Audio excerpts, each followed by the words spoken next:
নমস্কার, স্বাগত জানাই সকল শ্রোতা বন্ধুকে। আমাদের আজকের নিবেদন একটি ঐতিহাসিক কাহিনী।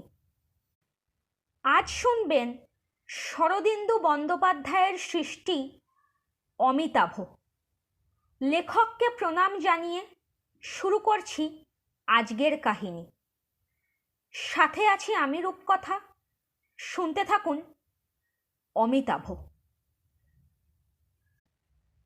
যত অসম্ভব কথাই বলি না কেন, যদি একজন বড় পণ্ডিতের নাম সেই সঙ্গে জুড়িয়া দিতে পারি, তবে আর কথাটা কেহ অবিশ্বাস করে না।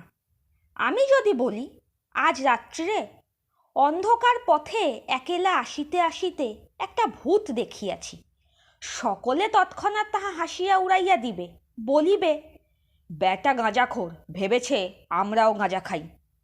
কিন্তু স্যার অলিভার লজ যখন কাগজে কলমে লিখিলেন, একটা নয় লক্ষ লক্ষ কোটি কোটি ভূত দিবারাত্রি পৃথিবীময় কিলবিল করিয়া বেড়াইতেছে, তখন সকলেই সেটা খুব আগ্রহ সহকারে পড়িল এবং গাঁজার কথাটা একবারও উচ্চারণ করিল না। এটা অবিশ্বাসের যুগ, অথচ মানুষকে একটা কথা বিশ্বাস করানো কত সহজ। শুধু একটি পণ্ডিতের নাম, একটি বড়সড় আধুনিক পাশ্চাত্য পণ্ডিত, সেকেলে হইলে চলিবে না, এবং দেশি হইলে তো সবই মাটি। আমি ভাবিতেছি, আমি যে জাতিস্বর, এ কথাটা কেমন করিয়া বিশ্বাস করাইব। কোন বিদেশি বৈজ্ঞানিকের নাম করিয়া সন্দেহ দ্বিধা ভঞ্জন করিব। আমি রেলের কেরানি, বিদ্যা এন্ট্রান্স পর্যন্ত। 13 বৎসর একাদিক্রমে চাকরি করিবার পর আর 76 টাকা মাসিক বেতন পাইয়াছি। আমি জাতিস্বর, হাসির কথা নয় কি? রেলের পাশ পাইয়া যে বৎসর আমি রাজগীরের ভগ্নাবশেষ দেখিতে যাই, ঘন জঙ্গলের মধ্যে প্রাচীন ইষ্টক স্তূপের উপর দাঁড়াইয়া সেদিন প্রথম আমার চক্ষুর সম্মুখ হইতে কালের যবনিকা সরিয়া গিয়াছিল। যে দৃশ্য দেখিয়াছিলাম তাহা কতদিনের কথা, 2000 বৎসর না 3000 বৎসর, ঠিক জানি না, কিন্তু মনে হয় পৃথিবী তখন আরও তরুণ ছিল, আকাশ আরও নীল ছিল, শম্প আরও শ্যাম ছিল। আমি জাতিস্বর, 76 টাকা মাহিনার রেলের কেরানি, জাতিস্বর। উপহাসের কথা, অবিশ্বাসের কথা, কিন্তু তবু আমি বারবার, বোধ হয় বহু শতবার এই ভারতে জন্মগ্রহণ করিয়াছি। কখনো দাস হইয়া জন্মিয়াছি, কখনো সম্রাট হইয়া শশাগড়া পৃথ্বী শাসন করিয়াছি। শত মহিষী সহস্র বন্দিনী আমার সেবা করিয়াছে। বিদ্যুৎ শিখার মতো জ্বলন্ত বহির মতো রূপ লইয়া আজ সেই নারীকুল কোথায় গেল? সেরূপ পৃথিবীতে আর নাই, সে নারী জাতীয় আর নাই, ধ্বংস হইয়া গিয়াছে। এখন যাহারা আছে তাহারা তেলাপোকার মতো অন্ধকারে বাঁচিয়া আছে। তখন নারী ছিল অহির মতো তীব্র দুর্জেয়, আরণ্য অশ্বিনীর মতো তাহাদিগকে বশ করিতে হইত।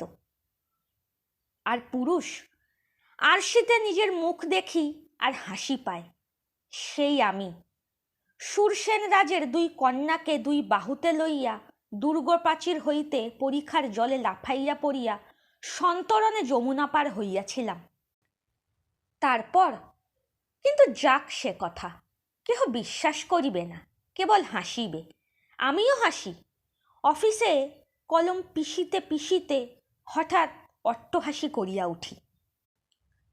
কিন্তু কথাটা সত্য, এমন বহুবার ঘটিয়াছে। রাজগীরের ধ্বংসস্তূপের উপরে দাঁড়াইয়া মনে হইয়াছিল এ স্থান আমার চিরপরিচিত। একবার নহে, সহস্রাবার আমি এইখানে দাঁড়াইয়াছি। কিন্তু তখন এ স্থান জঙ্গল ও ইষ্টক স্তূপে সমাহিত ছিল না। ঠিক যেখানে আমি দাঁড়াইয়া আছি তাহার বাদিক দিয়া এক সংকীর্ণ দীর্ঘ পথ গিয়াছিল। পথের 2 পাশে ব্যবহারীদের গৃহ ছিল। দূরে ওই স্থানে মহাধানিক সুবর্ণ দত্তের দারুনির্মিত প্রাসাদ ছিল। যেদিন রাজগৃহে আগুন লাগে সেদিন সুবর্ণ দত্ত আসব্বানে বিবশী হইয়া কক্ষদ্বার রুদ্ধ করিয়া ঘুমাইতেছিলেন। তাহার সঙ্গে ছিল 4 জন রূপাজীবা নগরকামিনী। নগর ভস্মীভূত হইবার পর পৌরজন তাহাদের মৃতদেহ কক্ষ হইতে বাহির করিল। দেখা গেল শ্রেষ্ঠী মরিয়াছে বটে, কিন্তু তাহার দেহ দগ্ধ হয় নাই, সুসিদ্ধ হইয়াছে মাত্র। কিছুকাল পূর্বে সে বলিদ্বীপ হইতে এক অক্টোত্তর সহস্রনাল ইন্দ্রচ্ছন্দা মালা আনিয়াছিল, সেরূপ মুক্তাহার মগধে আর ছিল না। সকলে দেখিল বণিকের কণ্ঠ বেষ্টন করিয়া আছে সেই ইন্দ্রচ্ছন্দার মুক্তাভস্য। কিন্তু ক্রমেই আমি অসংযত হইয়া পড়িতেছি। শূরসেনের সহিত মগধ, অগ্নিদাহের সহিত রাজকন্যাহরণ মিশাইয়া ফেলিতেছি। এমন করিলে তো চলিবে না। আসল কথাটা আরেকবার বলিয়া লই। আমি জাতিস্বর। মিউজিয়ামে রক্ষিত এক শিলাশিল্প দেখিয়া আমার বুকের ভিতরটা আলোড়িত হইয়া ওঠে, কণ্ঠ বাষ্পরুদ্ধ হইয়া যায়। এ শিল্প তো আমার রচনা।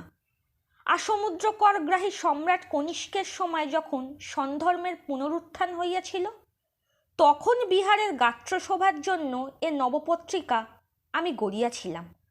তখন আমার নাম ছিল পুণ্ডরিক।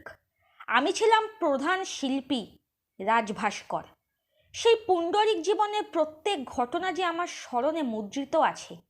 এই যে নবপত্রিকার মধ্যবর্তী বিনগ্না যক্ষিণী মূর্তি দেখিতেছেন, তাহার আদর্শ কে ছিল জানেন?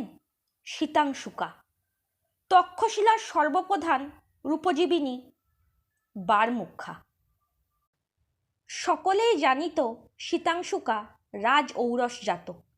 সেই শীতাংশুকাকে নিরংশুকা করিয়া সম্মুখে দাঁড় করাইয়া বজ্রসূচি দিয়া পাষাণ কাটিয়া কাটিয়া এই যক্ষিণী মূর্তি গড়িয়াছিলাম। পুণ্ডরিক ভিন্ন এ মূর্তি আর কে গড়িতে পারিত? কিন্তু তবু মনে হয় সে অপার্থিব লাবণ্য কঠিন প্রস্তরে ফুটে নাই। আজও এই কেরানি জীবনেও সেই অলৌকিক রূপৈশ্বর্য আমার মস্তিষ্কের মধ্যে অঙ্কিত আছে। আবার কেমন করিয়া বিষধূম দিয়া শীতাংশুকা আমার প্রাণ সংহার করিল, সে কথাও ভুলি নাই। সুরম্য কক্ষ, চতুষ্কোণে স্ফটিক গোলকের মধ্যে পুণ্যাক চম্পক তৈলের সুগন্ধি দ্বীপ জ্বলিতেছে। কেন্দ্রস্থলে বিচিত্র চীনাংশুকে আবৃত পালঙ্ক সজ্জা, শিয়রে ধূপ জ্বলিতেছে। সেই ধূপশলাকার গন্ধে ধীরে ধীরে দেহ অবশ হইয়া আসিতেছে। বহুদূর হইতে বাদ্যের করুণ নিক্কণ ইন্দ্রিয় সকলকে তন্দাচ্ছন্ন করিয়া আনিতেছে। তারপর মোহনিদ্রা, সে নিদ্রা সে জন্মে আর ভাঙিল না। এমনই কত জীবনের কত বিচ্ছিন্ন ঘটনা, কত অসমাপ্ত কাহিনী স্মৃতির মধ্যে পুঞ্জীভূত হইয়া আছে। সেই সুদূর অতীতে এমন অনেক জিনিস ছিল, যাহা সেকালের সম্পূর্ণ নিজস্ব, একালের সহিত তাহার সম্বন্ধ মাত্র নাই। অতিকায় হস্থির মতো তাহারা সব লোপ পাইয়াছে। মনে হয় যেন তখন মানুষ বেশি নিষ্ঠুর ছিল, জীবনের বড় একটা মূল্য ছিল না। অতি তুচ্ছ কারণে একজন আর একজনকে হত্যা করিত, এবং সেই জন্যই বোধ করি মানুষের প্রাণের ভয়ও কম ছিল। আবার মানুষের মধ্যে ক্রূরতা, চাতুরী, কুটিলতা ছিল বটে, কিন্তু ক্ষুদ্রতা ছিল না। একালের মানুষ যেন সব দিক দিয়াই ছোট হইয়া গিয়াছে। দেহের, মনের, হৃদয় ধর্মের সে প্রসার আর নাই। যেন মানুষ তখন তরুণ ছিল, এখন বৃদ্ধ হইয়া গিয়াছে। আর একটা কথা, একালের মতো স্বাধীনতা কথাটাকে তখন কেহ এত বড় করিয়া দেখিত না। মাছ যেমন জলে বাস করে, মানুষ তেমনই স্বাধীনতার আবহাওয়ায় বাস করিত। স্বাধীনতায় ব্যাঘাত পড়িলে লড়াই করিত, মরিত, বাঘের মতো পিঞ্জরাবদ্ধ হইয়াও পোষ মানিত না। যুগান্তরব্যাপী অধীনতার শৃঙ্খল তখনও মানুষের পায়ে কাটিয়া বসে নাই। মনের দাসবৃত্তি ছিল না। রাজা ও প্রজার মধ্যে প্রভেদও এত বেশি ছিল না। নির্ভয়ে দিন প্রজা চক্রবর্তী সম্রাটের নিকট আপনার নালিশ জানাইত, অধিকার দাবি করিত, ভয় করিত না। ঘরের কোণে বসিয়া লিখিতেছি, আর ধূম্রকুণ্ডলীর মতো বর্তমান জগৎ আমার সম্মুখ হইতে মিলাইয়া যাইতেছে, আর একটি মায়াময় জগৎ ধীরে ধীরে জাগিয়া উঠিতেছে। 2500 বৎসর পূর্বের এক স্বপ্ন দেখিতেছি। এক পুরুষ, ভারত আজ তাহাকে ভুলিয়া গিয়াছে, তাহার কোটিচন্দ্র স্নিগ্ধ মুখপ্রভা এই দুই নশ্বর নয়নে দেখিতেছি, আর অন্তরের অন্তঃস্থল হইতে আপনি উৎসারিত হইতেছে, আসতমা সদকময়, তমসমা জ্যোতির্গময়। সেই জ্যোতির্ময় পুরুষকে একদিন দুই চক্ষু ভরিয়া দেখিয়াছিলাম, তাহার কণ্ঠস্বর শুনিয়াছিলাম। আজ সেই কথা জন্মান্তরের স্মৃতি হইতে উদ্ধৃত করিব। উত্তরে মাতুল বংশ লিচ্ছবি ও পশ্চিমে মাতুল বংশ কোশল মগধেশ্বর পরম বৈষ্ণব শ্রী মন্মহারাজ অজাতশত্রুকে বড়ই বিব্রত করিয়া তুলিয়াছে। পূর্বতন মহারাজ বিম্বিসার শান্তিপ্রিয় লোক ছিলেন, তাই লিচ্ছবি ও কোশলের সহিত বিবাদ না করিয়া তাহাদের কন্যা বিবাহ করিয়াছিলেন। অজাতশত্রু কিন্তু সে ধাতুর লোক নহেন। বিবাহ করা অপেক্ষা যুদ্ধ করাকে তিনি বেশি পছন্দ করেন। তাছাড়া ইচ্ছা থাকিলেও মাতুল বংশে বিবাহ করা সম্ভব নয়। তাই অজাতশত্রু পিতার অপঘাত মৃত্যুর পর প্রফুল্ল মনে যুদ্ধ আরম্ভ করিয়া দিলেন। কিন্তু সুবিধাটা এই যে শত্রু দুই দিকে, উত্তরে এবং পশ্চিমে। উত্তরের শত্রু তাড়াইতে গেলে পশ্চিমের শত্রু রাজ্যের মধ্যে ঢুকিয়া পড়ে। কোশলকে কাশীর পরপারে খেদাইয়া দিয়া ফিরিবার পথে দেখেন লিচ্ছবিরা রাজগৃহে ঢুকিবার বন্দোবস্ত করিতেছে। মগধ রাজ্যের অন্তপাল সামন্ত রাজারা সীমানা রক্ষা করিতে না পারিয়া কেহ রাজধানীতে পালাইয়া আসিতেছে, কেহ বা শত্রুর সহিত মিলিয়া যাইতেছে। রাজ্যে অশান্তির শেষ নাই। প্রজারা কেহই অজাতশত্রুর উপর সন্তুষ্ট নহে। তাহাদের মতে রাজা বীর বটে, কিন্তু বুদ্ধিশুদ্ধি অধিক নাই। শীঘ্র ইহাকে সিংহাসন হইতে সরাইতে না পারিলে রাজ্য ছারখার যাইবে। প্রজারা কিন্তু ভুল বুঝিয়াছিল। অজাতশত্রু নির্বোধ মোটেই ছিলেন না। তাহার অসির এবং বুদ্ধির ধার সমান তীক্ষ্ণ ছিল। একদিন বর্ষাকালের আরম্ভে যুদ্ধ স্থগিত আছে। অজাতশত্রু রাজ্যের মহামাত্র বর্ষকারকে ডাকাইয়া পাঠাইলেন। নগরের নির্জন স্থানে বেনুবন নামে এক উদ্যান আছে। বিম্বিসার ইহা বুদ্ধদেবকে দান করিয়াছিলেন, কিন্তু অজাতশত্রু আবার উহা কাড়িয়া লন। সেই উদ্যানে প্রাচীন মন্ত্রী ও নবীন মহারাজের মধ্যে অতি গোপনে কি কথাবার্তা হইল। সে সময় গুপ্তচরের ভয় বড় বেশি। সন্ন্যাসী, ভিক্ষুক, জ্যোতিষী, বারবনিতা, নট, কুশীলব ইহাদের মধ্যে কে যে গুপ্তচর কে নহে অনুমান করা অতিশয় কঠিন। সম্প্রতি নগরে বৈশালী হইতে জঘনচপলা নামে এক বারাঙ্গনা আসিয়াছে। তাহাকে দেখিয়া সমস্ত নাগরিক তো ভুলিয়াছেই, এমনকি স্বয়ং রাজা পর্যন্ত চঞ্চল হইয়া উঠিয়াছেন। কিন্তু জঘনচপলা কোশল কিংবা ব্রিজির গুপ্তচর কিনা নিশ্চিত রূপে তা না জানা পর্যন্ত অজাতশত্রু নিজেকে কঠিন শাসনে রাখিয়াছেন। এইরূপ চর সর্বত্রই ঘুরিতেছে, তাই গুরুতম মন্ত্রণা খুব সাবধান হইয়াই করিতে হয়। এমনকি সকল সময় অন্যান্য অমাত্রদের পর্যন্ত সকল কথা জানানো হয় না। নিভৃত্রে বহুকাল আলাপের পর মহামন্ত্রী গৃহে ফিরিয়া গেলেন। উদ্যানের প্রতিহারী দেখিল বৃদ্ধের শুষ্ক নিরস মুখে হাসি এবং নিবপিত চক্ষুতে জ্যোতি ফুটিয়াছে। প্রহর রাত্রি অতীত হইবার পর আহারান্তে শয়ন করিয়াছিলাম। ঈষৎ নিদ্রাকর্ষণও হইয়াছিল। এমন সময় দাসী আসিয়া সংবাদ দিল, পরিব্রাজিকা সাক্ষাৎ চান। তন্দ্রা ছুটিয়া গেল। চকিতে শয্যায় উঠিয়া বসিয়া জিজ্ঞাসা করিলাম, পরিব্রাজিকা এত রাত্রে? এই রাজসম্মানিত মহাশক্তিশালিনী নারী কি প্রয়োজনে এরূপ সময় আমার সাক্ষাৎ প্রার্থিনী জানিবার জন্য তড়িৎপদে দ্বারে উপস্থিত হইলাম। সসম্ভ্রমে তাহাকে গৃহের ভিতর আনিয়া আসনে বসাইয়া দণ্ডবৎ হইয়া প্রণাম করিয়া বলিলাম, দেবী, কি জন্যে দাসের প্রতি কৃপা হইয়াছে? পরিব্রাজিকার যৌবন উত্তীর্ণ হইয়াছে, কিন্তু মুখশ্রী এখনো সুন্দর ও সম্ভ্রম উৎপাদক। তাহার পরিধানে পট্টবস্ত্র, ললাটে কুমকুম তিলক, হস্তে একটি সোনাল পদ্মকোরক। সহাস্যে বলিলেন, বৎস, অদ্য সন্ধ্যার পর কমলকোরক দিয়া কুমারীর পূজা করিতেছিলাম। সহসা এই কোরকটি কুমারীর চরণ হইতে আমার ক্রোড়ে পতিত হইল। কথার উদ্দেশ্য কিছুই বুঝিতে না পারিয়া আমি শুধু বলিলাম, তারপর? পরিব্রাজিকা বলিলেন, কুমারীর আদেশ বুঝিতে না পারিয়া ধ্যানস্থ হইলাম। তখন দেবী আমার কর্ণে বলিলেন, এই নির্মাল্য শ্রেণীনায়ক কুমার দত্তকে দিবে, ইহার বলে সে সর্বত্র গতিলাভ করিবে। আমি হতবুদ্ধির মতো পরিব্রাজিকার মুখের পানে তাকাইয়া রহিলাম। তিনি কক্ষের চতুর্দিকে ক্ষিপ্র দৃষ্টিপাত করিয়া মৃদুকণ্ঠে কহিলেন, এই কোরক লও, ইহাতেই উপদেশ আছে। কার্যসিদ্ধি হইলে ইহার বিনাশ করিও। মনে রাখিও, ইহার বলে রাজমন্দিরেও তোমার গতি অব্যাহত হইবে। এই বলিয়া পদ্মকলিটি আমার হস্তে দিয়া পরিব্রাজিকা বিদায় লইলে। আমি নির্বোধের মতো বসিয়া রহিলাম, তাহাকে প্রণাম করিতেও ভুলিয়া গেলাম।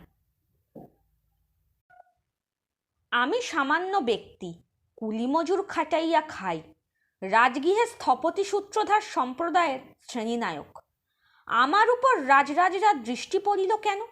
যদি বা পড়িল, তবে এমন রহস্যময়ভাবে পড়িল কেন? রাজ অবরোধের পরিব্রাজিকা আমার মতো দিনের কুটিরে পদধূলি দিলেন কি জন্যে? কুমারী কুমার দত্তের উপর সদয় হইয়া তাহার সর্বত্র গতিবিধির ব্যবস্থাই বা করিয়া দিলেন কেন? এখন এই পদ্মকলি লইয়া কি করিব? কার্যসিদ্ধি হইলে ইহাকে বিনষ্ট করিতেই বা হইবে কেন? আমি পূর্বে কখনো রাজকীয় ব্যাপারে লিপ্ত হই নাই, তাই নানা চিন্তায় মন একেবারে দিশাহারা হইয়া গেল।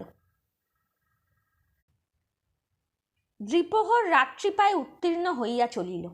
দাসী দ্বারের কাছে অপেক্ষা করিয়া আছে। তাহার বোধ করি আজ কোথাও অভিসার আছে, কারণ বেশভূষায় একটু শিল্প চাতুর্য রহিয়াছে। করবিতে জাতিপুষ্পের শোভা, কঞ্চুলি দৃঢ়বদ্ধ। দাসীকে দেখিতে মন্দ নহে। চোখ দুটি বড় বড়, মুখে মিষ্ট হাসি, তার উপর ভরা যৌবন। আমি তাহাকে বলিলাম, বনলতীকে তুমি গৃহে যাও, রাত্রি অধিক হইয়াছে। সে হাসি মুখে প্রণাম করিয়া বিদায় হইল। পদ্মকোরক হস্তে শয়ন মন্দিরে গেলাম। বর্তিকার সম্মুখে ধরিয়া বহুক্ষণ নিরীক্ষণ করিলাম। কোরকটি মুদিত হইয়া আছে। ধীরে ধীরে পলাশগুলি উন্মোচন করিয়া দেখিতে লাগিলাম। দেখিতে দেখিতে নাভির সমীপবর্তী কোমল পল্লবে অস্পষ্ট চিহ্ন সকল চোখে পড়িল। সযত্নে পল্লবটি ছিঁড়িয়া দেখিলাম কজ্জল মশে দিয়া লিখিত লিপি। অদ্য মধ্যরাত্রে একাকী মহামন্ত্রীর দ্বারে উপস্থিত হইবে। সংকেত মন্ত্র কুটমল। লিপির নিম্নে মগধেশ্বরের মুদ্রা। এতক্ষণে ব্যাপারটা পরিষ্কার হইল। পরিব্রাজিকার নিগূঢ় কথাবার্তা, কুমারীর পূজা সমস্তই স্পষ্ট বুঝিতে পারিলাম। গোপনে মহামাত্যের নিকট আমার তলব হইয়াছে, কিন্তু প্রকাশ্যভাবে ডাকিয়া পাঠাইলেই তো হইত। আকাশ পাতাল ভাবিয়া কিছুই স্থির করিতে পারিলাম না। আমি একজন অতি সামান্য নাগরিক, আমাকে লইয়া রাজ্যের মহামাত্য কি করিবেন? বুড়া অত্যন্ত খিটখিটে। কি জানি, যদি না জানিয়া কোনো অপরাধ করিয়া থাকি, তবে হয়তো শুলে চড়াইয়া দিবে, কিংবা কে বলিতে পারে, হয়তো গোপনে কোথাও রত্নাগার নির্মাণ করিতে হইবে। তাই এই সতর্ক আহ্বান। উদ্বেগ, আশঙ্কা এবং উত্তেজনায় আরো কিছুক্ষণ কাটিয়া গেল, কিন্তু রাজদেশ উপেক্ষা করিবার উপায় নেই। স্বেচ্ছায় না যাইলে হয়তো বাঁধিয়া লইয়া যাইবে, তাই অবশেষে উত্তরীয় লইয়া পথে বাহির হইলাম। আমার গৃহ নগরের উত্তরে, মহামন্ত্রীর প্রাসাদ নগরের কেন্দ্রস্থলে। পথ জনহীন, পথের উভয় পার্শ্বস্থ গৃহগুলিও নিবপিত দ্বীপ নিদ্রিত। দূরে দূরে সংকীর্ণ পথিপার্শ্বে পাষাণ বনদেবীর হস্তে স্ফটিকের দ্বীপ জ্বলিতেছে, তাহাতে মধ্যরাত্রের গাঢ় অন্ধকার ঈষৎ আলোকিত। মহামাত্যের বৃহৎ প্রাসাদ সম্মুখে উপস্থিত হইলাম। বাহিরে অন্ধকার, প্রহরীও নাই, কিন্তু বহির্দ্বার উন্মুক্ত। একটু ইতস্তত করিয়া সাহসে ভর করিয়া প্রবেশ করিতে গেলাম। অমনি তীক্ষ্ণ ভল্লের অগ্রভাগ কণ্ঠে ফুটিল। অন্ধকারে অদৃশ্য থাকিয়া ভল্লের অন্যপ্রান্ত হইয়া কে নিম্নস্বরে প্রশ্ন করিল, তুমি কে? অকস্মাৎ এইরূপভাবে আক্রান্ত হইয়া বাকরোধ হইয়া গেল। বর্ষার ফলা কণ্ঠ স্পর্শ করিয়া আছে, একটু চাপ দিলেই সর্বনাশ। আমি মূর্তির মতো ক্ষণকাল দাঁড়াইয়া থাকিয়া সেই সোনাল পদ্মকলি তুলিয়া ধরিয়া দেখাইলাম। আততায় জিজ্ঞাসা করিল, উহা কি? নাম বলো। বলিলাম, সোনাল উৎপল। সন্দিগ্ধ কণ্ঠে পুনরায় প্রশ্ন হইল, কি নাম বলিলে? বুঝিলাম এ প্রহরী। লিপিতে যে সংকেত মন্ত্র ছিল তাহা স্মরণ হইল। বলিলাম, কুটমল। বর্ষা কণ্ঠ হইতে অপসৃত হইল। অন্ধকারে প্রহরী আমার হাত ধরিয়া প্রাসাদের মধ্যে লইয়া চলিল। সূচিভেদ্য অন্ধকারে কিছু দূর পর্যন্ত সে আমাকে লইয়া গেল। তারপর আর একজন আসিয়া হাত ধরিল। সে আরও কিছু দূর লইয়া গিয়া অন্য এক হস্তে সমর্পণ করিল। এইরূপ ৫-৬ জন দাড়ি প্রহরী প্রতিহারীর হস্ত হইতে হস্তান্তরিত হইয়া অবশেষে এক আলোকিত ক্ষুদ্র প্রকোষ্ঠে উপস্থিত হইলাম। সেই কক্ষের মধ্যস্থলে আজিনাসনে বসিয়া এক স্তূপ ভূর্জপত্র তালপত্র সম্মুখে লইয়া বৃদ্ধ মহামন্ত্রী নিবিষ্ট মনে পাঠ করিতেছেন। কক্ষে দ্বিতীয় ব্যক্তি নাই। সাষ্টাঙ্গে প্রণিপাত করিলাম। মহামাত্য সম্মুখে আসন নির্দেশ করিয়া বলিলেন, উপবিষ্ট হও। আমি উপবেশন করিলাম। মহামাত্য জিজ্ঞাসা করিলেন, পরিব্রাজিকার হস্তে যে লিপি পাইয়াছিলে উহা কোথায়? পদ্মদল বাহির করিয়া মহামাত্যকে দিলাম। তিনি সেটার উপর একবার চক্ষু বুলাইয়া আমাকে ফিরিয়া দিয়া বলিলেন, ভক্ষণ করো। কিছুই বুঝতে না পারিয়া তাহার মুখের প্রতি মূরবৎ তাকাইয়া রহিলাম। ভক্ষণ করিব আবার কি? মহামন্ত্রী আবার বলিলেন, এই লিপি ভক্ষণ করো। মন বিদ্রোহী হইয়া উঠিল। রাত্রি দ্বিপ্রহরে ডাকাইয়া পাঠাইয়া তারপর অকারণে লিপি ভক্ষণ করিতে বলা, এ কিরূপ ব্যবহার? হউক না তিনি রাজমন্ত্রী, তাই বলিয়া? মন্ত্রীর ওষ্ঠপ্রান্তে ঈষৎ কুঞ্চন দেখা গেল। আবার অনুচ্চ কণ্ঠে কহিলেন, চারিদিকে গুপ্তচর ঘুরিতেছে, তাই এই সতর্কতা। লিপি সুস্বাদু বলিয়া তোমাকে উহা খাইতে বলি নাই। তখন ব্যাপার বুঝিয়া সেই কোমল পদ্মপল্লবটি খাইয়া ফেলিলাম। তারপর কিছুক্ষণ সমস্ত নীরব। মহামাত্যের শীর্ণ মুখ ভাবলেশহীন। প্রদীপের শিখা নিষ্কম্পভাবে জ্বলিতেছে। আমি উদ্গ্রীব প্রতীক্ষায় বসিয়া আছি। এবার কি হইবে? হঠাৎ প্রশ্ন হইল, তুমি জঘন চপলার গৃহে যাতায়াত করো? অতর্কিত প্রশ্নে ক্ষণকালের জন্য বিমূঢ় হইয়া গেলাম। জঘন চপলা বেশ্যা, তাহার গৃহে যাই কিনা সে সংবাদে রাজমন্ত্রীর কি প্রয়োজন? কিন্তু অস্বীকার করিবার উপায় নাই। বুড়া খোঁজ না লইয়া জিজ্ঞাসা করিবার পাত্র নহে। কুণ্ঠিত স্বরে কহিলাম, একবার মাত্র গিয়াছিলাম, কিন্তু সে স্থান আমার মতো ক্ষুদ্র ব্যক্তির নয়, তাই আর যাই নাই।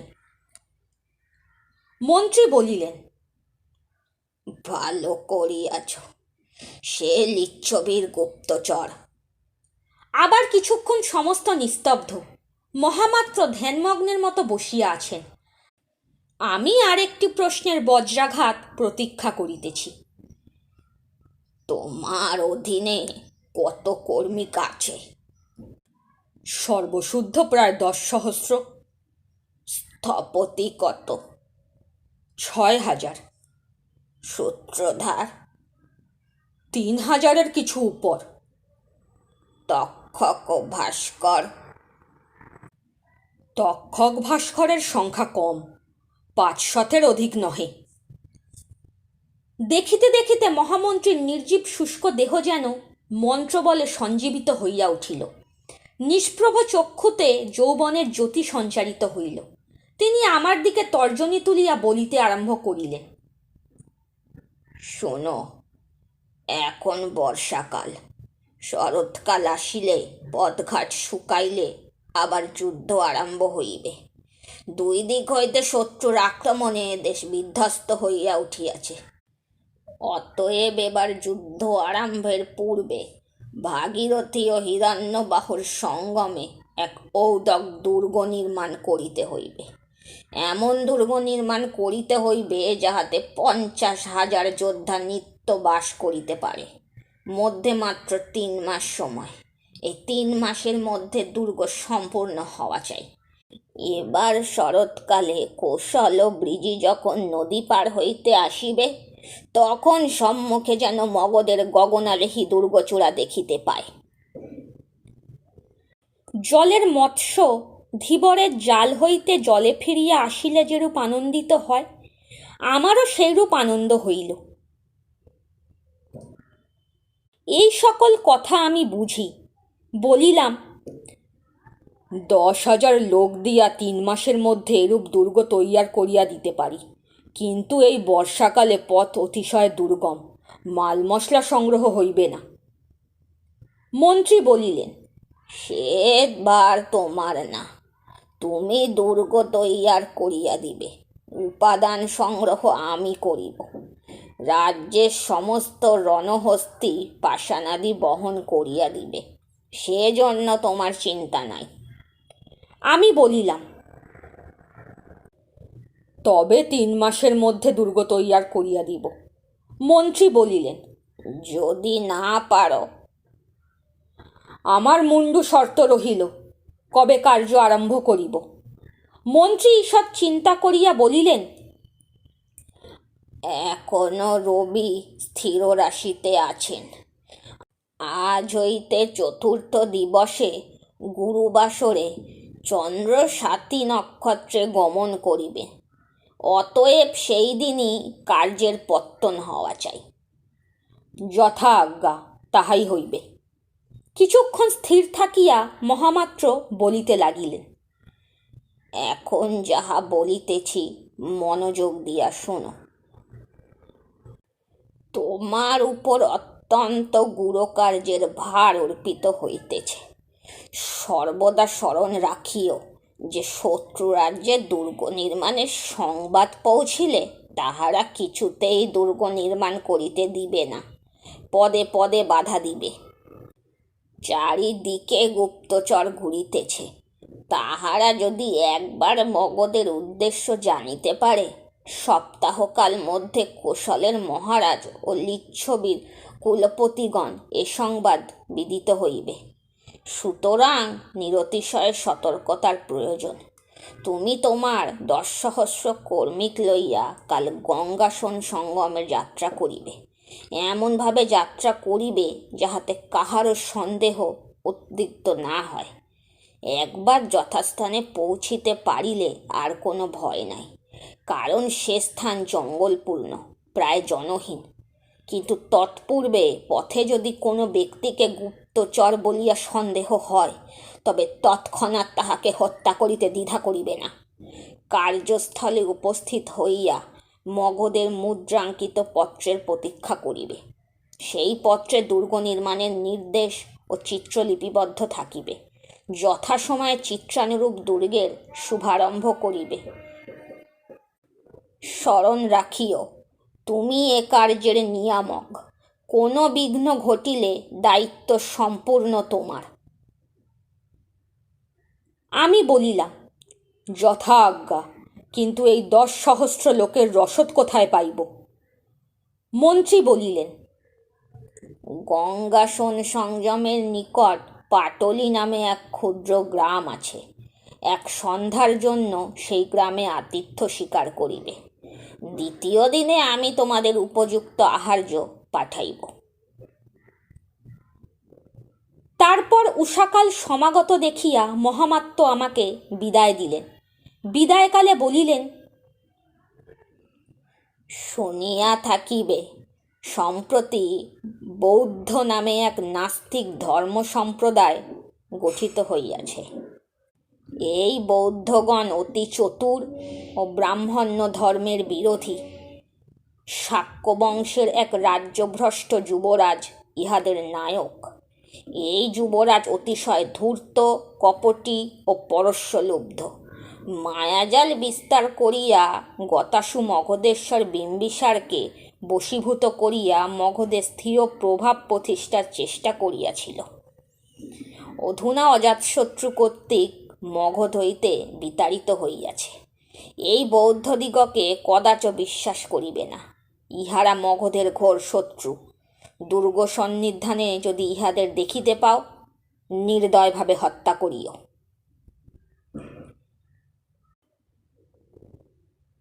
তাই ভাবি, কালের কি কুটিল গতি। 2500 বৎসর পরে আজ পাটলিপুত্র রচয়িতা মগধের পরাক্রান্ত মহামন্ত্রী বর্ষকারের নাম কেহ শুনিয়াছে কি? কিন্তু শাক্য বংশের সেই রাজ্যভ্রষ্ট যুবরাজ আজ অর্ধেক এশিয়া তাহার নাম জপ করিতেছে। শশাগড়া পৃথ্বীকে যাহারা যবনিকান্যায় উপভোগ করিয়াছিল, তাহাদের নাম সেই ভুঞ্জিত ধরিত্রীর ধূলিকণার সহিত মিশিয়া গিয়াছে। আজ যে নিঃসম্বল রাজভিকারীর একমাত্র সম্পদ ছিল নির্বাণ, সেই শাক্য সিংহের নাম অনির্বাণ শিখার ন্যায় তমসান্ধ মানবকে জ্যোতির পথ নির্দেশ করিতেছে। বর্ষাকালে স্থপতি সূত্রধার সম্প্রদায় প্রায়শ বসিয়া থাকে। তাই আমার শ্রেণীভুক্ত শ্রমিকদিগকে সংগ্রহ করিতে বড় বিলম্ব হইল না। যথাসময়ে আমার 10,000 শিল্পী নগরের ভিন্ন ভিন্ন তোরণ দিয়া বাহির হইয়া গেল। কোনো পথে 200, কোনো পথে 400 বাহির হইল, যাহাতে নাগরিক সাধারণের দৃষ্টি আকর্ষণ না করে। বেলা প্রায় 3 প্রহর কালে নগরের উত্তরে 3 ক্রোশ দূরে সকলে সমবেত হইল। এখান হইতে গঙ্গা সোন সঙ্গম প্রায় 15 ক্রোশ, ন্যূনাধিক একদিনের পথ। পরামর্শের পর স্থির হইল যে সন্ধ্যা পর্যন্ত যতদূর সম্ভব যাইব, তারপর পথিপার্শ্বে রাত্রি কাটাইয়া পরাহে অতিপত্যুষে আবার গন্তব্যস্থানের উদ্দেশ্যে যাত্রা করিব। তাহা হইলে মধ্যাহ্নের পূর্বে পাটলি গ্রামে পৌঁছিতে পারা যাইবে। তখন সকলে যুদ্ধগামী পদাতিক সৈন্যের মতো শ্রেণীবদ্ধভাবে চলিতে আরম্ভ করিল। আকাশে প্রবল মেঘাড়ম্বর, শীতল বায়ু খরভাবে বইতেছে। রাত্রিরে নিশ্চয় বৃষ্টি হইবে, কিন্তু সেজন্য কাহারও উদ্বেগ নাই। আসন্ন কর্মের উল্লাসে সকলে মহানন্দে গান গাহিতে গাহিতে চলিল। মগধ রাজ্যে স্থানীয় বলিয়া তখন রাজগৃহ হইতে উত্তর দক্ষিণ পূর্ব পশ্চিম চতুর্দিকে বিভিন্ন রাজ্যে যাইবার পথ ছিল। তদ্ভিন্ন নগর হইতেও নগরান্তরে যাইবার পথও ছিল। রাজকোষ হইতে পথের জন্য প্রভূত অর্থ ব্যয় করা হইত। আবশ্যক হিসাবে পথের উপর প্রস্তরখণ্ড বিছাইয়া পথ পাকা করিতে হইত। পথিকের সুবিধার জন্য পথের ধারে কূপ খনন করানো হইত। ছায়া করিবার জন্য 2 ধারে বট, অশ্বত্থ, শালমলি বৃক্ষ রোপিত হইত। মধ্যে নদী পড়িলে সেতু বা খেয়ার বন্দোবস্ত থাকিত। এই সকল পথে দলবদ্ধ বৈদেশিক বণিকগণ অশ্ব, গর্ধব ও উষ্টপৃষ্ঠে মহার্ঘ পণ্যভার বহন করিয়া নগরে নগরে ক্রয় বিক্রয় করিয়া বেড়াইত। নট কুশীলব সম্প্রদায় আপন আপন কলা নৈপুণ্য দেখাইয়া ফিরিত। রাজদূত দ্রুতগামী অশ্বে চড়িয়া বায়ুবেগে গোপন বার্তা বহন করিয়া রাজসমীপে উপস্থিত হইত। কদাচ রাত্রিকালে এই সকল পথে দস্যু তস্করের ভয়ও শোনা যাইত। বন্য আটবিক জাতিরা এইরূপ উৎপাত করিত, কিন্তু তাহা কদাচিৎ, কালে ভদ্রে। পথের পাশে সৈনিকের গুল্ম থাকায় তস্করগণ অধিক অত্যাচার করিতে সাহসী হইত না। রাজপথ যথাসম্ভব নিরাপদ ছিল। উত্তরে ভাগীরথী তীর পর্যন্ত মগধের সীমা, সেই পর্যন্ত পথ গিয়াছে। আমরা সেই পথ ধরিয়া চলিলাম। ক্রমে সন্ধ্যার অন্ধকার ঘনীভূত হইয়া আসিল। বায়ু স্তব্ধ এবং আকাশে মেঘপুঞ্জ বর্ষণোন্মুখ হইয়া রহিল। আমরা রাত্রির মতো পথসন্নিকটে এক বিস্তীর্ণ প্রান্তরে আশ্রয় লইলাম। প্রত্যেকের সহিত এক সন্ধ্যার আহার্য ছিল, কিন্তু বর্ষাকালে উন্মুক্ত প্রান্তরে রন্ধনের সুবিধা নাই। কাষ্ঠে যদি বা অগ্নি জ্বালা যায়, বৃষ্টি পড়িলেই নিভিয়া যাইবার সম্ভাবনা। তথাপি অনেকে একটা মৃত বৃক্ষ হইতে কাষ্ঠ সংগ্রহ করিয়া জব, গোধূমচূর্ণ ও শক্তু সানিয়া পিষ্ঠক পুরোডাস তৈয়ার করিতে লাগিল। আবার যাহারা অতটা পরিশ্রম স্বীকার করিতে অনিচ্ছুক, তাহারা চিপিটক জলে সিক্ত করিয়া দধি শর্করা সহযোগে ভোজনের আয়োজন করিতে লাগিল। চারিদিক হইতে 10,000 লোকের কলরব, গুঞ্জন, গান, চিৎকার, গালিগালাজ আসিতেছে। দূরে দূরে ধুনির ন্যায় অগ্নি জ্বলিতেছে। অন্ধকারে তাহারই আশেপাশে মানুষের ছায়ামূর্তি ঘুরিতেছে। কচ্চিৎ অগ্নিতে তৈল বা ঘৃত প্রদানের ফলে অগ্নি অত্যুজ্জ্বল শিখা তুলিয়া জ্বলিয়া উঠিতেছে। এই আলোকে চতুর্পার্শ্বে উপবিষ্ট মানুষের মুখ ক্ষণকালের জন্য স্পষ্ট হইয়া উঠিতেছে। এ যেন সহসা বিজন প্রান্তর, মধ্যে এক ভৌতিক উৎসব আরম্ভ হইয়া গিয়াছে। আমার সহিত কদলী, কপিত্থ, রসালো ইত্যাদি ফল, কিঞ্চিৎ মৃগমাংস এবং একজন লব্ধরেণু চিত্রকাদির দ্বারা সুরভিত হিঙ্গুল বর্ণ অতি উৎকৃষ্ট আসব ছিল। আমি তদ্বারা আমার নৈশ আহার সুসম্পন্ন করিলাম। ক্রমে রাত্রি গভীর হইতে চলিল। এক বৃহৎ বৃক্ষতলে মৃত্তিকার উপর আস্তরণ পাতিয়া আমি শয়নের উপক্রম করিতেছি, এমন সময় অন্ধকারে 2 জন লোক আমার সম্মুখে আসিয়া দাঁড়াইল। জিজ্ঞাসা করিলাম, কে? একজন উত্তর দিল, নায়ক, আমি এই ছাউনির রক্ষী। অপরিচিত এক ব্যক্তি কূপের নিকট বসিয়াছিল, তাই আদেশ মতো ধরিয়া আনিয়াছি। আমি বলিলাম, মশাল জ্বালো। মশাল জ্বালিলে দেখিলাম প্রহরীর সঙ্গে এক দীর্ঘাকৃত নগ্নপ্রায় অতিশয় শস্ত্রগুম্ফ জটাবহুল পুরুষ, শুষ্ক চঞ্চুর ন্যায় বক্র নাসা, চক্ষু অত্যন্ত তীক্ষ্ণ। আমি তাহাকে জিজ্ঞাসা করিলাম, তুমি কূপ সন্নিকটে কি করিতেছিলে? সে ব্যক্তি স্থির নেত্রে আমার মুখের দিকে চাহিয়া থাকিয়া বলিল, তুমি রাষ্ট্রপতি হইবে, তোমার ললাটে রাজদণ্ড দেখিতেছি। কৈবতবাদে ভুলিবার বয়স আমার নাই। উপরন্তু মহামাত্য যে সন্দেহ আমার মনের মধ্যে সঞ্চারিত করিয়া দিয়াছিলেন, এই অপরিচিত জটিল সন্ন্যাসীকে দেখিবা মাত্র তাহা জাগরকে হইয়া উঠিল। বলিলাম, আপনি দেখিতেছি জ্যোতির্বিদ, আসন পরিগ্রহণ করুন। আসন গ্রহণ করিয়া জটাধারী কহিলেন, আমি শৈব সন্ন্যাসী। রুদ্রের কৃপায় আমার 3য় নয়ন উন্মিলিত হইয়াছে। ত্রিকাল আমার নখদর্পণে প্রকট হয়। আমি দেখিতেছি তুমি অদূর ভবিষ্যতে মহালোকপাল রূপে রাজদণ্ড ধারণ করবে। তোমার যশদীপ্তিতে ভূতপূর্ব রাজনগণের কীর্তিপ্রভা ম্লান হইয়া যাইবে। সন্ন্যাসীকে বুঝিয়া লইলাম। অত্যন্ত শ্রদ্ধাপ্লুত কণ্ঠে কহিলাম, আপনি মহাজ্ঞানী, আমি অতি দুষ্কর কার্যে যাইতেছি। কার্যে সফল হইব কিনা আজ্ঞা করুন।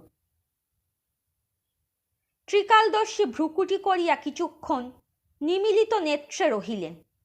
তারপর জিজ্ঞাসা করিলেন, কোথায় যাইতেছ? আমি হাসিয়া বলিলাম, আপনিই বলুন।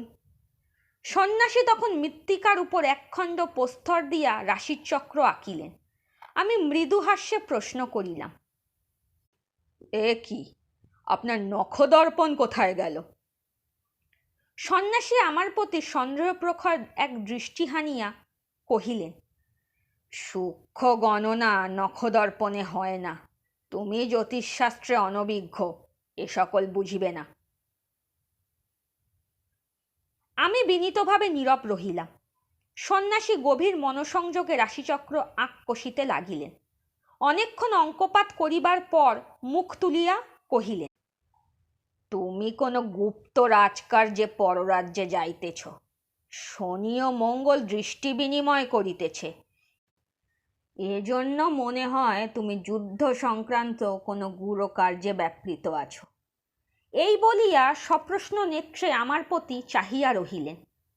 আমি চমৎকৃত হইয়া বলিলাম, আপনি সত্যিই ভবিষ্যৎদর্শী। আপনার অগোচর কিছুই নাই। আমি রাজানুজ্ঞায় লিচ্ছবি দেশে যাইতেছি। কি উদ্দেশ্যে যাইতেছি তাহা অবশ্যই আপনার ন্যায় জ্ঞানীর অবিদিত নাই। এখন কৃপা করিয়া আমার এক সুহৃদের ভাগ্য গণনা করিয়া দিতে হইবে। প্রহরী কুলিক মিহির মিত্র জম্বু বৃক্ষতলে আশ্রয় লইয়াছে, তাহাকে ডাকো। কুলিক মিহির মিত্র আমার অধীনে প্রধান শিল্পী এবং আমার প্রাণপম বন্ধু। ভাস্করে তাহার যেরূপ অধিকার, জ্যোতিষশাস্ত্রেও সেইরূপ পারদর্শিতা। ভৃগু পরাশর জৈমিনী তাহার কণ্ঠাগ্রে। মিহির মিত্র আসিয়া উপবিষ্ট হইলে আমি সন্ন্যাসীকে নির্দেশ করিয়া কহিলাম, ইনি জ্যোতিষশাস্ত্রে মহাপণ্ডিত, তোমার ভাগ্য গণনা করিবেন।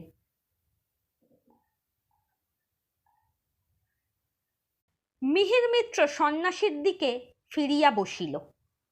তাহার আপাদমস্তক একবার নিরীক্ষণ করিয়া নিজ করতল প্রসারিত করিয়া বলিল, কোন লগ্নে আমার জন্ম? সন্ন্যাসীর অঙ্গপ্রত্যঙ্গে ঈষৎ চাঞ্চল্য ও উৎকণ্ঠার লক্ষণ দেখা দিল। সে করতলের প্রতি দিকপাত না করিয়াই বলিল, তোমার অকাল মৃত্যু ঘটিবে। মিহির মিত্র বলিল, ঘটুক, কোন লগ্নে আমার জন্ম? সন্ন্যাসী ইতস্তত করিয়া বলিল, বৃষলগ্নে। বৃষলগ্নে? মিহির মিত্র হাসিল, উত্তম। চন্দ্র কোথায়? তুলা রাশিতে। তুলা রাশিতে? ভালো। কোন নক্ষত্রে? সন্ন্যাসী নীরব। ব্যাকুলা নেত্রে একবার চারিদিকে নিরীক্ষণ করিল, কিন্তু পলায়নের পথ নাই। জ্যোতিষীর নাম শুনিয়া উৎসুক কর্মিকগণ একে একে আসিয়া চারিদিকে ঘিরিয়া দাঁড়াইয়াছে। মিহির মিত্র কঠোর কণ্ঠে আবার প্রশ্ন করিল, চন্দ্র কোন নক্ষত্রে? জিহ্বা দ্বারা শুষ্ক ওষ্ঠাধর লেহন করিয়া স্থলিত কণ্ঠে সন্ন্যাসী কহিল, চন্দ্র মৃগশিরা নক্ষত্রে। মিহির মিত্র আমার দিকে ফিরিয়া অল্প হাস্য করিয়া বলিল, এ ব্যক্তি ঠগ, জ্যোতিষশাস্ত্রের কিছুই জানে না। তখন সন্ন্যাসী দ্রুত উঠিয়া সেই শ্রমিকগৃহ ভেদ করিয়া পলায়নের চেষ্টা করিল। সন্ন্যাসী অসাধারণ বলিষ্ঠ, কিন্তু 20 জনের বিরুদ্ধে একা কি করিবে? অল্পকালের মধ্যেই সকলে ধরিয়া তাহাকে ভূমিতে নিপাতিত করিল। রজ্জু দ্বারা তাহার হস্তপদ বাঁধিয়া ফেলিবার পর সন্ন্যাসী বলিল, মহাশয়, আমাকে বৃথা বন্ধন করিতেছেন। আমি দিন ভিক্ষুক মাত্র। জ্যোতিষীর ভান করিয়া কিছু বেশি উপার্জনের চেষ্টা করিয়াছিলাম, কিন্তু আপনারা জ্ঞানী আমার কপটতা ধরিয়া ফেলিয়াছেন। এখন দয়া করিয়া আমাকে ছাড়িয়া দিন, আমার যথেষ্ট দণ্ডভোগ হইয়াছে। আমি বলিলাম, ভণ্ড সন্ন্যাসী, তুমি কোশল অথবা ব্রিজির গুপ্তচর আমাকে ভুলাইয়া কথা বাহির করিবার চেষ্টা করিতেছিলে। সন্ন্যাসী ভয়ে চিৎকার করিতে লাগিল, কুমারীর শপথ, জয়ন্তের শপথ, আমি গুপ্তচর নহি, আমি ভিক্ষুক, আমাকে ছাড়িয়া দিন, আমি আর কখনো এমন কাজ করিব না। ওহ, আমি বড় তৃষ্ণার্ত, একটু জল। এই পর্যন্ত বলিয়া হঠাৎ থামিয়া গেল। আমি একজন প্রহরীকে আদেশ করিলাম, কূপ হইতে এক পাত্র জল আনিয়া ইহাকে দাও। জল আনিত হইলে সন্ন্যাসীর মুখের কাছে জলপাত্র ধরা হলো, কিন্তু সন্ন্যাসী নিশ্চেষ্ট, জলপানের কোনো আগ্রহ নাই। প্রহরী বলিল, জল আনিয়াছি, পান করো। সন্ন্যাসী নীরব, নিস্পন্দভাবে পড়িয়া রহিল, কথা কহিল না। আমি তখন তাহার নিকটে গিয়া বলিলাম, তৃষ্ণার্ত বলিতেছিলে, জল পান করতেছ না কেন? সন্ন্যাসী তখন ক্ষীণস্বরে কহিল, আমি জল পান করিব না। সহসা সে প্রহরী জল আনিয়াছিল, সে জলপাত্র ফেলিয়া দিয়া কাতরোক্তি করিয়া মাটিতে পড়িয়া গেল। কি হইল বলিয়া সকলে তাহাকে ধরিয়া তুলিল। দেখা গেল এই অল্পকালের মধ্যে তাহার মুখের অদ্ভুত পরিবর্তন ঘটিয়াছে।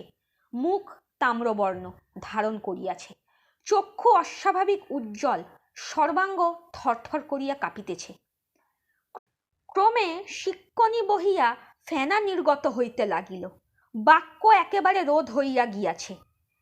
কি হইয়াছে, কেন এরূপ করিতেছে, এই প্রকার বহু প্রশ্নের উত্তরে সে কেবল ভূপতিত জলপাত্রটি অঙ্গুলি সংকেতে দেখাইতে লাগিল। তারপর অর্থদণ্ডের মধ্যে করুণ যন্ত্রণায় হস্তপদ উৎক্ষিপ্ত করিতে করিতে উৎকট মুখভঙ্গি করিয়া প্রহরী ইহলোক ত্যাগ করিল।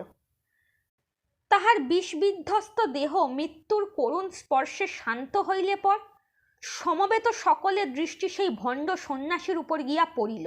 ক্রোধান্ধ জনতা সে জিঘাংসা নিষ্ঠুর দৃষ্টির অগ্নিতে সন্ন্যাসী যেন পুড়িয়া কুঁকড়াইয়া গেল। আর এক মুহূর্ত বিলম্ব হইলে বোধ করি সেই ক্ষিপ্ত কর্মিক দল সন্ন্যাসীর দেহ শত খণ্ডে ছিঁড়িয়া ফেলিত। কিন্তু সেই মুহূর্তে শ্রমিক ব্রুহ ঠেলিয়া কর্মিক জ্যেষ্ঠ বিশালকায় দিংনাক সম্মুখে আসিয়া দাঁড়াইল। ভূষায়িত সন্ন্যাসীর জটা ধরিয়া সকলের দিকে ফিরিয়া পুরুষকণ্ঠে কহিল, ভাই সব, এই ভণ্ড তপস্বী শত্রুর চর আমাদের প্রাণনাশের জন্য কূপের জলে বিষ মিশ্রিত করিয়াছে। ইহার একমাত্র উচিত শাস্তি মৃত্যু, অতএব সে শাস্তি আমরা ইহাকে দিব, কিন্তু এখন না। তোমরা সকলেই জানো যে কার্যে আমরা যাইতেছি তাহাতে নরবলির প্রয়োজন। ভৈরবের তুষ্টি সাধন না করিলে আমাদের কার্য সুসম্পন্ন হইবে না। সুতরাং এখন কেহ ইহার অঙ্গে হস্তক্ষেপ করিও না। যথাসময়ে গঙ্গার উপকূলে আমরা ইহাকে জীবন্ত সমাধি দিব। এই পাপাত্মার প্রেতমূর্তি অনন্তকাল ধরিয়া আমাদের দুর্গ পাহারা দিবে। দিংনাগের কথায় সকলে ক্ষান্ত হইল। তারপর মৃত প্রহরীর দেহ সকলে মিলিয়া কূপ সন্নিকটে এক বৃক্ষতলে সমাধিস্থ করিল এবং সন্ন্যাসীকে সেই বৃক্ষ শাখায় হস্তপদ বাঁধিয়া দাণ্ডবৎ ঝুলাইয়া রাখিল। পরদিন প্রত্যুষে যাত্রা করিয়া আমরা বেলা প্রায় তৃতীয় প্রহরে পাটুলি গ্রামে উপস্থিত হইলাম। গঙ্গার উপকূলে জঙ্গল পরিবৃত অতি ক্ষুদ্র একটি জনপদ। সর্বসাকুল্যে বোধ করি 50টি দরিদ্র পরিবারের বাস। গ্রামবাসীরা অধিকাংশই নিষাদ কিংবা জালিক। বনে পশু শিকার করিয়া এবং নদীতে মৎস্য ধরিয়া জীবনযাত্রা নির্বাহ করে। মাঝে মাঝে বৃহৎ অরণ্যের মধ্যে বৃক্ষাদি কাটিয়া ক্ষেত্র সমতল করিয়া জব, গোধূম, চনক ইত্যাদিও উৎপন্ন করে। আমরা সদল বলে উপস্থিত হইলে গ্রামিকেরা আমাদের আততায়ী মনে করিয়া গ্রাম ছাড়িয়া অরণ্যের মধ্যে প্রবেশ করিল। আমরা অনেক আশ্বাস দিলাম, কিন্তু কেহ শুনিল না। কিরাতভীত মৃগথূতের মতো গভীর বনমধ্যে অন্তর্হিত হইয়া গেল। তখন আমরা অনাহত যেখানে যাহা পাইলাম তাহাই গ্রহণ করিয়া ক্ষুণ্ণিবৃত্তি করিলাম। সম্বৎসরের সঞ্চিত খাদ্য এক সন্ধ্যার আহারে প্রায় নিঃশেষ হইয়া গেল। সেদিন আর কোনো কাজ হইল না। শান্ত কর্মিক দল যে যেখানে পারিল ঘুমাইয়া রাত্রি কাটাইয়া দিল। পরদিন প্রভাতে কাজের হুড়াহুড়ি পড়িয়া গেল। রণহস্তির পৃষ্ঠে স্থূপীকৃত খাদ্য, বস্ত্রাবাস প্রভৃতি যাবতীয় আবশ্যক বস্তু আসিয়া পৌঁছিতে লাগিল। ছাউনি ফেলিতে, প্রস্তরাদি যথাস্থানে সন্নিবেশিত করিতে সমস্ত দিন কাহারও নিঃশ্বাস ফেলিবার অবকাশ রহিল না। দূত হস্তে মহামন্ত্রী দুর্গের নকশা পাঠাইয়াছেন। তাহা লইয়া মিহির মিত্র ও দিংনাগকে সঙ্গে করিয়া আমি দুর্গের স্থান নির্ণয়ের জন্য নদী সঙ্গমে গেলাম। বর্ষায় কুলপ্লাবী দুই মহানদী স্ফীত তরঙ্গায়িত হইয়া ঘোর রবে ছুটিয়াছে। গঙ্গা ধূসর, সোন স্বর্ণাভ, দুই স্রোত যেখানে মিলিত হইয়াছে সেখানে আবর্তিত জলরাশি ফেনাপুষ্পিত হইয়া উঠিয়াছে। এই সঙ্গমের দক্ষিণ উপকূলে দাঁড়াইয়া আমরা দেখিলাম যে সোন এবং সংযুক্ত প্রবাহের সন্ধিস্থলে এক বিশাল দ্বিভুজের সৃষ্টি হইয়াছে। মনে হয় যে দুই নদী বাহু বিস্তার করিয়া দক্ষিণের তটভূমিকে আলিঙ্গন করিবার প্রয়াস করিতেছে। বহু পর্যবেক্ষণ ও বিচারের পর স্থির করিলাম যে এই দ্বিভুজের মধ্যেই দুর্গ নির্মাণ করিতে হইবে, কারণ তাহা হইলে দুর্গের দুই দিক নদীর দ্বারা বেষ্টিত থাকিবে, পরিখা খননের প্রয়োজন হইবে না। তারপর সেই স্থানের জঙ্গল পরিষ্কৃত করিবার জন্য লোক লাগিয়া গেল। বড় বড় পুরাতন বৃক্ষ কাটিয়া ভূমি সমতল করা হইতে লাগিল। হস্তি সকল ভূপতিত বৃক্ষকাণ্ড টানিয়া বাহির লইয়া ফেলিতে লাগিল। বৃক্ষপতনের মর্মর শব্দে, মানুষের কোলাহলে, হস্তি ও অশ্বের নিনাদে দিকপ্রান্ত প্রকম্পিত হইয়া উঠিল, যেন বহু যুগব্যাপী নিদ্রার পর অরণ্যানী কোনো দৈত্যের বিজয়ানাদে চমকিয়া উঠিল। সমস্ত দিন এইরূপ পরিশ্রমের পর রাত্রিতে আহারাদি শেষ করিয়া বিশ্রামের উদ্যোগ করিতেছি। এমন সময় দিংনাগ আসিয়া উপস্থিত হইল।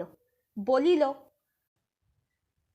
নায়ক, রাত্রি দ্বিপ্রহর সমাগত, আজ দুর্গারম্ভের পূর্বে দৈবকার্য করিতে হইবে। আমি জিজ্ঞাসা করিলাম, কিরূপ দৈবকার্য? দিংনাগ বলিল, ইহারই মধ্যে ভুলিয়া গেলেন? সেই ভণ্ড তপস্বী, আজই তাহাকে জীবন্ত পুতিয়া ফেলিতে হইবে। তখন সকল কথা স্মরণ হইল। বলিলাম, ঠিক কথা, তাহাকে ভুলিয়া গিয়াছিলাম। তা বেশ, তাহাকে যখন বধ করিতেই হইবে তখন এক কার্যে দুই ফল হইউক। শত্রুনিপাত ও দেবতুষ্টি একই সঙ্গেই হইবে। কিন্তু এই সকল দৈবকার্যের কি কি অনুষ্ঠান তাহা কি তোমাদের জানা আছে? দিংনাগ বলিল, অনুষ্ঠান কিছুই নহে। বলিকে সুরাপান করাইয়া যখন সে অচৈতন্য হইয়া পড়িবে তখন তাহার কানে কানে বলিতে হইবে, তুমি চিরদিন প্রেতদেহে এই দুর্গ রক্ষা করিতে থাকো। এই বলিয়া তাহাকে জীবন্ত অবস্থায় পুতিয়া ফেলিতে হইবে। আমি ঈষৎ বিস্মিত হইয়া জিজ্ঞাসা করিলাম, তুমি এত বিধি ব্যবস্থা জানিলে কোথা হইতে? দিংনাগ হাসিয়া বলিল, এ কার্য আমি পূর্বে করিয়াছি। ধনশ্রী শ্রেষ্ঠী যখন গুপ্ত রত্নাগার মাটির নিচে তৈয়ার করে তখন আমিই কুলিক ছিলাম।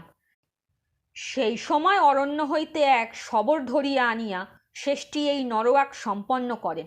আমি সেখানে উপস্থিত ছিলাম। আমি বলিলাম, তবে এ কার্য তুমিই করো। দিংনাগ বলিল, করিব, কিন্তু নায়ক, কার্যকালে আপনাকেও উপস্থিত থাকিতে হইবে, ইহাই বিধি। বেশ, থাকিব। দিংনাগ চলিয়া যাইবার পর নানা চিন্তায় মগ্ন হইয়া আছি। এমন সময় সে ছুটিতে ছুটিতে ফিরিয়া আসিয়া বলিল, নায়ক, সর্বনাশ, সন্ন্যাসী আমাদের ফাঁকি দিয়াছে। ফাঁকি দিয়াছে? বিষপান করিয়াছে। তাহার কবজের মধ্যে বিষ লুকানো ছিল। জীবন্ত সমাধির ভয়ে তাহাই খাইয়া মরিয়াছে। এখন উপায়? মানত করিয়াছি, বলি না দিলে যে সর্বনাশ হইবে, রুদ্র কুপিত হইবেন। দিংনাগ মাটিতে বসিয়া পড়িল। চিন্তার কথা বটে। নির্বোধ সন্ন্যাসীটা আর কিছুক্ষণ অপেক্ষা করিতে পারিল না। পাছে আমাদের একটু উপকার হয় তাই তাড়াতাড়ি বিষপান করিয়া বসিল। এদিকে আমন্ত্রিত দেবতা প্রতীক্ষা করিয়া আছেন। অন্ন বলি কোথায় পাওয়া যায়? বিশেষ ভাবিত হইয়া পড়িয়াছি। এরূপ সময় শিবিরের প্রহরী আসিয়া সংবাদ দিল, কতকগুলি মুণ্ডিত মণ্ডক ভিখারি ছাউনিতে আশ্রয় খুঁজিতেছিল, ধরিয়া বাঁধিয়া রাখিয়াছি। আজ্ঞা হয়তো লইয়া আসি। দিংনাগ লাফাইয়া উঠিয়া মহানন্দে চিৎকার করিয়া উঠিল, জয় রুদ্রেশ্বর, জয় ভৈরব! নায়ক দেবতা স্বয়ং বলি পাঠাইয়াছেন। এত সহজে যে বলি সমস্যার মীমাংসা হইয়া যাইবে তাহা ভাবি নাই। ভিখারি অপেক্ষা উত্তম বলি আর কোথায় পাওয়া যাইবে? দিংনাগ ঠিকই বলিয়াছে, দেবতা স্বয়ং বলি পাঠাইয়াছেন। সর্বশুদ্ধ 4-5টি ভিখারি, পরিধানে কৌপিন, সংঘাটি ও উত্তরীয়, হস্তে ভিক্ষাপাত্র আমার সম্মুখে আনিত হইল। ভিক্ষুকগণ সকলেই বয়স্থ, কেবল একটি বৃদ্ধ বোধ করি 70 অতিক্রম করিয়াছে। এই বৃদ্ধের মুখের দিকে চাহিয়া সহসা আমার সমস্ত অন্তরাত্মা যেন তড়িৎপৃষ্ট হইয়া জাগিয়া উঠিল। আমি কে, কোথায় আছি, এক মুহূর্তে সমস্ত ভুলিয়া গেলাম। কেবল বুকের মধ্যে এক অদম্য বাষ্পোচ্ছ্বাস আলোড়িত হইয়া উঠিল। কে ইনি? এত সুন্দর, এত মধুর, এত করুণাসিক্ত মুখকান্তিত মানুষের কখনো দেখি নাই। দেবতার মুখে যে জ্যোতির্মণ্ডল কল্পনা করিয়াছি, আজ এই বৃদ্ধের মুখে তাহা প্রথম প্রত্যক্ষ করিলাম। এই জ্যোতিস্ফুরণ বাহিরে অতি অল্প, কিন্তু চক্ষুর মধ্যে দৃষ্টিপাত করিলেই মনে হয় ভিতরে অমিতদৃতি স্থির সৌদামিনী জ্বলিতেছে। কিন্তু সে সৌদামিনীতে জ্বালা নাই, তাহা অতি স্নিগ্ধ, অতি শীতল, যেন হিম নির্ঝরিণীর শিকড় নিষিক্ত। সে মূর্তির দিকে তাকাইয়া তাকাইয়া আমার প্রাণের মধ্যে কেবল একটি শব্দ রনিত হইতে লাগিল, অমিতাভ, অমিতাভ। আমি বাক্রহিত হইয়া বসিয়া আছি দেখিয়া তিনি আবার হাসিলেন। অপূর্ব প্রভায় সে মুখ আবার সমুদ্ভাসিত হইয়া উঠিল। বলিলেন, বৎস, আমরা যাযাবর ভিক্ষু কুশীনগর যাইবার অভিপ্রায় করিয়াছি। আদ্র রাত্রির জন্য তোমার আশ্রয় ভিক্ষা করি। অবরুদ্ধ কণ্ঠে জিজ্ঞাসা করিলাম, আপনি কে? তাহার একজন সহচর উত্তর করিলেন, শাক্যসিংহ গৌতমের নাম কখনো শুনো নাই? শাক্যসিংহ? ইনি তবে সেই শাক্য বংশের রাজ্যভ্রষ্ট যুবরাজ? মহামন্ত্রী বর্ষকারের কথা মনে পড়িল। ইহারই উদ্দেশ্যে তিনি বলিয়াছিলেন, ধূর্ত, কপটী, পরশ্বলুব্ধ। মরি মরি, কে ধূর্ত কপটী? মনে হইল মানুষ তো অনেক দেখিয়াছি, কিন্তু আজ এই প্রথম মানুষ দেখিলাম। হায় মহামন্ত্রী বর্ষকার, তুমি এই পুরুষ সিংহকে দেখো নাই, কিংবা দেখিয়াও আত্মাভিমানে অন্ধ ছিলে, নহিলে এমন কথা মুখে উচ্চারণ করিতে পারিতে না। বুকের মধ্যে প্রবল রোদনের উচ্ছ্বাস সমস্ত দেহকে কম্পিত করিতে লাগিল। আমার অতিবাহিত জীবনের অপরিমেয় শূন্যতা, অশেষ দৈন্য যেন এককালে মূর্তি ধরিয়া আমার সম্মুখে দেখা দিল। কি পাইয়া এতদিন ভুলিয়াছিলাম? আমি উঠিয়া তাহার পদপ্রান্তে পতিত হইয়া বলিলাম, অমিতাভ, আমি অন্ধ, আমাকে চক্ষু দাও, আমাকে আলোকের পথ দেখাইয়া দাও। অমিতাভ আমাকে ধরিয়া তুলিলেন, মস্তকে করার্পণ করিয়া কহিলেন, পুত্র, আশীর্বাদ করিতেছি, তোমার অন্তরের দিব্যচক্ষু উন্মিলিত হইবে, আপনিই আলোকের পথ দেখিতে পাইবে। আমি আবার তাহার চরণ ধারণ করিয়া বলিলাম, না শ্রীমান, আমার হৃদয় অন্ধকার, আজ প্রথম তোমার মুখে দিব্য জ্যোতি দেখিয়াছি, সেই জ্যোতির কণামাত্র আমাকে দান করো। একজন ভিক্ষু বলিলেন, শান্তা, আপনি ইহাকে ত্রিশরণ দান করুন। শাক্যসিংহ কহিলেন, আনন্দ, তাহাই হউক। আমার মস্তকে হস্ত রাখিয়া বলিলেন, পুত্র, তুমি ত্রিশরণ গ্রহণ করিয়া গৃহস্থের অষ্টশীল পালন করো। আশীর্বাদ করি যেন বাসনামুক্ত হইতে পারো। তখন বুদ্ধের চরণতলে বসিয়া তদ্গত কণ্ঠে 3 বার ত্রিশরণ মন্ত্র উচ্চারণ করিলাম। অদূরে দাঁড়াইয়া দিগ্নাগ দুর্ধর্ষ নিষ্করুণ অসুর প্রকৃতি দীপ্তনাগ গলদ্রশ্রু হইয়া কাঁদিতে লাগিল। তাহার বিকৃত কণ্ঠ হইতে কি কথা বাহির হইতে লাগিল বোঝা গেল না। এ যেন কয়েক পলের মধ্যে এক মহা ভূমিকম্পে আমাদের অতীত জীবন ধূলিসাৎ হইয়া গেল। কীট ছিলাম, এক মুহূর্তে মানুষ হইয়া গেলাম। পরদিন উষাকালে তথাগত কুশীনগর অভিমুখে যাত্রা করিলেন। হিরণ্যবাহুর সুবর্ণ সৈকতে দাঁড়াইয়া আমার হস্তধারণ করিয়া তিনি কহিলেন, পুত্র, আমি চলিলাম। হিংসায় হিংসায় ক্ষয় হয় না, বৃদ্ধি হয়, এ কথা স্মরণ রাখিও। বাষ্পাকুল স্বরে কহিলাম, শান্তা, আবার কতদিনে সাক্ষাৎ পাইব? সেই হিমবিদ্যুতের ন্যায় হাসি তাহার ওষ্ঠাধারে খেলিয়া গেল। বলিলেন, আমি কুশীনগর যাইতেছি, আর ফিরিব না।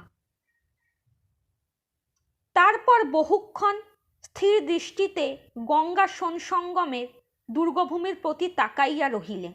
শেষে স্বপ্নাবিষ্ট কণ্ঠে কহিলেন, আমি দেখিতেছি তোমার এই কীর্তি বহু সহস্র বর্ষ স্থায়ী হইবে। এই ক্ষুদ্র পাটলি গ্রাম ও তোমার নির্মিত এই দুর্গ এক মহীয়সী নগরীতে পরিণত হইবে। বাণিজ্যে, ঐশ্বর্যে, শিল্পে, কারুকলায়, জ্ঞানে, বিজ্ঞানে পৃথিবীতে অদ্বিতীয় স্থান অধিকার করিবে। সদ্ধর্ম এ স্থানে দৃঢ় প্রতিষ্ঠা লাভ করিবে। তোমার কীর্তি অবিনশ্বর হইউক। এই বলিয়া পুনর্বার আমাকে আশীর্বাদ করিয়া দিব্যদর্শী পরিনির্বাণের পথে যাত্রা করিলেন।